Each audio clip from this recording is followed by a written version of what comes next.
Bienvenue à cette dévotion matinale. Alors que nous plongeons dans la richesse de la parole de Dieu, nous vous invitons à considérer de soutenir cette émission. Votre générosité est essentielle pour nous aider à développer différentes ressources de formation pour apprendre et grandir comme disciples de Jésus.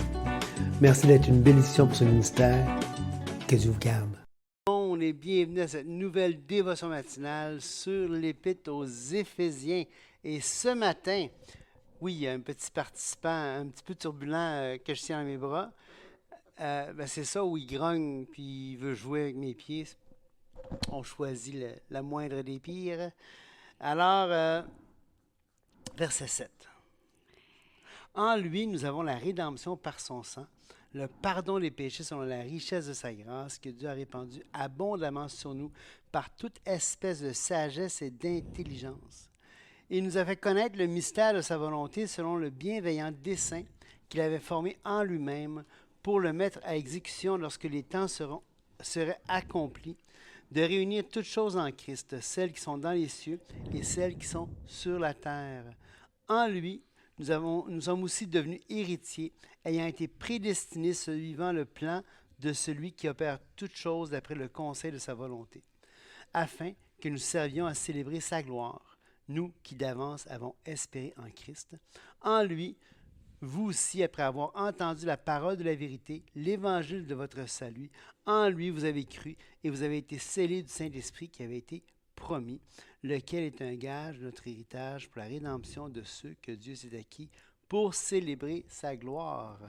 Très beau passage, un très beau passage, Patrice, qui est important de comprendre dans l'ordre. Exactement, oui. C'est-à-dire qu'il y a des retours en arrière dans le texte quand il parle, par exemple, afin que nous servions à célébrer sa gloire, nous qui d'avance avons espéré en Christ.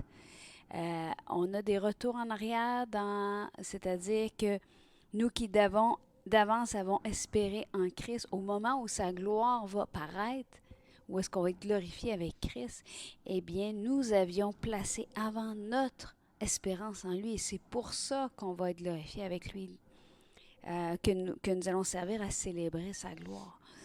Donc, c'est vraiment un passage qui est très riche. Et on se rappelle, juste avant, au verset 6, on avait vu à la dernière dévotion qu'il nous avait favorisés, c'est-à-dire qu'il nous avait accordé sa faveur par sa grâce, pour que dans son amour, on soit ses enfants d'adoption. Et ça, dans le but de célébrer sa gloire. Et là, il part avec cette idée-là, il va développer. Ouais. Il va développer et les en lui sont importants. On avait déjà en lui au verset 4. On a en lui au verset 7.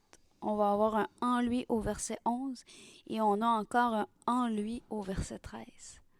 Et donc, on se rappelle que être en lui, être en Christ, c'est pas quelque chose qui est vrai de toute éternité, là. C'est vrai à partir du moment où on place notre confiance en Jésus-Christ seul pour la vie éternelle. Et donc, c'est en lui qu'on est placé à ce moment-là. Paul va dire, on l'a déjà dit dans Romains chapitre 16, que certains ont été avant lui en Christ. Donc, c'est quelque chose qui se produit dans un point X dans le temps. Avant ça, ces choses-là ne sont pas vraies de la personne. Après, elles le sont. D'ailleurs, c'est ce qu'il dit au verset 13. En lui, vous aussi, après avoir entendu la parole de la vérité, donc il faut d'abord qu'ils entendent la parole de la vérité, l'évangile de votre salut. En lui, vous avez cru et vous avez été scellés du Saint-Esprit qui avait été promis. Donc, il y a ici une chronologie. Clair. Oui. Donc, ils ont entendu, ils ont reçu l'Évangile, ils ont cru, puis à ce moment, au moment où est-ce qu'ils ont placé leur confiance en Jésus-Christ, eh bien, ils ont été scellés. Oui. Scellés, et là, c'est magnifique, scellés par le Saint-Esprit qui avait été promis, lequel est un gage de notre héritage, comme un sceau de notre héritage, pour la rédemption de ceux que Dieu s'est acquis. Et là, encore une fois, de ceux que Dieu s'est acquis, qui Dieu s'est-il acquis? Il s'est acquis de toute personne qui croit au Seigneur Jésus, sera sauvé. Donc, ce n'est pas des gens qui sont présélectionnés comme peu importe de quelle façon. C'est pas des gens qui sont présélectionnés. Ce sont vraiment toutes les personnes qui placent leur confiance en Jésus-Christ, qui ont la rédemption. Rappelez-vous, au verset 7, en lui, nous avons la rédemption par son sang, le pardon des péchés, selon la richesse de sa grâce que Dieu a répandue abondamment sur nous par toute espèce de sagesse et d'intelligence. Moi, je trouve que ce passage-là résume, en fait, le livre au complet, mais l'introduction, la mise en scène que Paul va faire ici dans l'Épître, c'est le résumé de toute la vie chrétienne. Oui, de toute la parole. Hein? Ouais. Et vous vous rappelez quand, vous savez, la venue de Christ était annoncée. Était annoncée. Donc, quand il dit, il nous a fait connaître le mystère de sa volonté selon le bienveillant dessein qu'il avait formé en lui-même. Eh bien, s'il y avait eu des prophéties sur la naissance de Christ, sur la crucifixion telle qu'on peut voir dans Isaïe, entre autres, et dans d'autres livres de l'Ancien Testament, c'est-à-dire que la venue de Christ, elle était annoncée, elle était prévue. Donc, il peut très bien dire ici, selon le bienveillant dessein qu'il avait formé en lui-même. Oui. Et j'aime bien le mot bienveillant. Bienveillant. Avec une attitude qui est pour le bien-être d'une personne. Exact. La bienveillance, c'est veiller au bien d'une personne. Donc, son dessein était bienveillant envers l'humanité. L'humanité qui a rejeté Dieu. L'humanité qui est déchue, qui est tout être humain est pécheur. Car le salaire du péché, c'est la mort. On est tous séparés. Séparés de l'amour de Dieu, mais dans son amour, il y a eu un dessein bienveillant envers chacun d'entre nous. Et Paul ici quand même introduit quelque chose, parce qu'il y a toutes ces choses qui ont été révélées d'avance. Mais Paul introduit l'idée ici du mystère.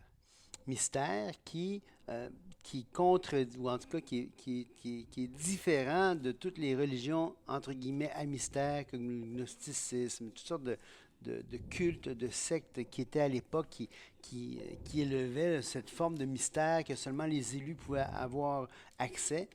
Mais ici, Paul introduit cette notion de mystère, c'est-à-dire que en Dieu, il y avait plein de choses qui avaient été révélées d'avance, mais là, maintenant, Paul, avec la révélation particulière, puis avec l'Évangile, puis avec tout ça, il y a quelque chose de nouveau, quelque chose d'additionnel qui va mentionner, qui va développer un peu à travers l'Épître, mais déjà, il mentionne ici. Il mentionne que maintenant, avec l'Évangile, avec Christ, il y a quelque chose de mystérieux. Mystère, donc, qui avait été caché avant, mais qui maintenant l'est révélé. Par le mystère, entre autres, de l'apôtre Paul.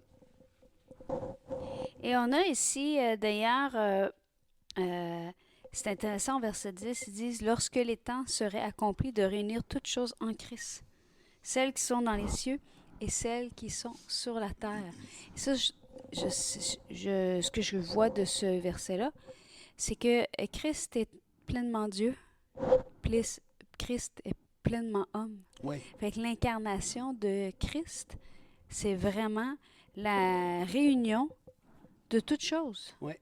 Autant de la divinité que de la création en une seule personne. Oui, c'est ça. Et ce qui est extraordinaire, c'est que justement, on l'a mentionné avant avec Irénée de Lyon et d'autres.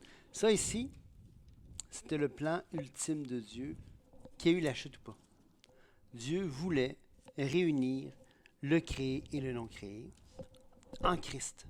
Et donc, si il n'y avait pas eu la chute, Christ serait né, probablement de la même façon qu'il a été, par la vertu du Saint-Esprit, et il aurait incarné, il se serait incarné, Dieu serait devenu humain, et il aurait adjoint la création, le créé au non créé. D'ailleurs, dans l'Épître aux Colossiens, on se rappelle qu'on avait vu ça un peu dans le premier chapitre. Hein. On avait vu que le Fils est l'image du Dieu invisible, le premier-né de toute la création. Et là, on avait vu qu'en lui ont été créées toutes les choses qui sont dans les cieux et sur la terre. Donc, en Christ, tout a été créé, les choses dans les cieux et sur la terre, les visibles, les invisibles, trône, dignité, domination, autorité, tout a été créé par lui, par le Fils, et pour lui. Il est avant toute chose et toute chose subsiste en lui. Hmm. Et après, il va amener, il est la tête du corps de l'Église, le premier-né d'entre les morts, afin d'être en tout le premier. Car Dieu a voulu faire habiter toute plénitude en lui. Et donc, c'est magnifique parce que ici, on a, car Dieu a voulu faire habiter toute plénitude en lui. Et au verset 11 d'Éphésiens 1, on vient de lire, en lui, nous sommes aussi devenus héritiers.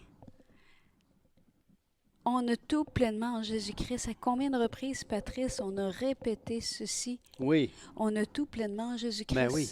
Pourquoi on a tout pleinement en Jésus-Christ? Parce qu'en lui, Dieu a voulu faire habiter la plénitude de toutes choses. Toute la Et plénitude. nous avons été placés en lui et nous sommes devenus héritiers Oui. des promesses qui sont à Christ. C'est fantastique. Et Ouais, on a vu ça dans Galates, hein, dans Galates 3, où est-ce que on voit à la fin du chapitre 3, à partir du verset 26, excusez-moi, car vous êtes tous fils de Dieu par la foi en Jésus-Christ, vous tous qui avez été baptisés en Christ, vous avez revêtu Christ.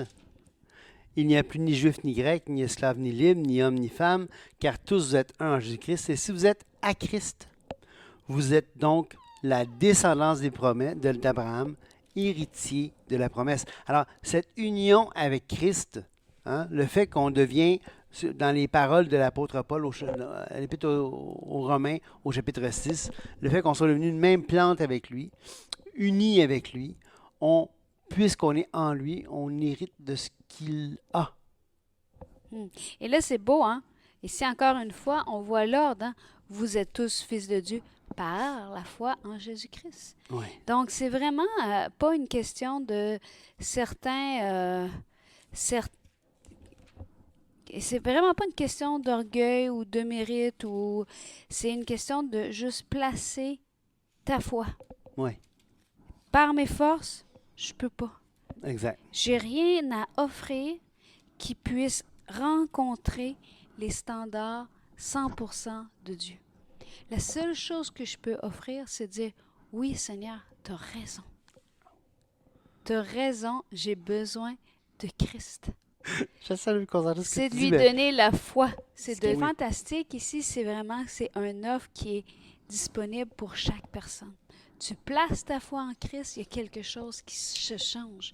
Tout ce que Dieu nous demande, la seule chose qu'on peut rencontrer ces standards, c'est de dire, par mes forces, je ne suis pas capable. J'ai besoin de toi. J'ai besoin du sacrifice de Christ. Christ a tout fait. Christ est la solution. Et là, il y a quelque chose d'extraordinaire qui se passe. On devient fils d'adoption. On est placé en Christ. On devient favorisé. On a la faveur de sa grâce qui va servir à célébrer sa gloire. Et non pas seulement, et là c'est magnifique, hein, pour célébrer la gloire de sa grâce, dont il nous a favorisés dans le bien-aimé. Donc, on est déjà en train de célébrer la gloire de sa grâce aujourd'hui. Oui, exactement. Mais afin que nous servions, au verset 12, à célébrer sa gloire, nous qui d'avance avons espéré en Christ. Donc, à un moment donné X dans le temps, on va aussi servir à célébrer sa gloire tous ceux Oui, qui ont placé leur confiance. Leur confiance en Jésus-Christ. C'est magnifique. C'est le cœur de l'Évangile. Et regardez au verset 14, lequel est un gage de notre héritage pour la rédemption de ceux que Dieu s'est acquis pour célébrer sa gloire. Pour célébrer sa gloire. Donc ici, on a au verset 6, on a au verset 12, on a au verset 14 pour célébrer sa gloire. Et je ne peux pas m'empêcher de me rappeler que quand Moïse a demandé à Dieu de voir sa gloire, Dieu lui a dit, je vais te montrer ma bonté. Exactement. C'est exactement ça. Écoutez, on se laisse là-dessus, puis on se voit la prochaine fois, où on reprendra au verset 11. Que Dieu vous bénisse. Au revoir.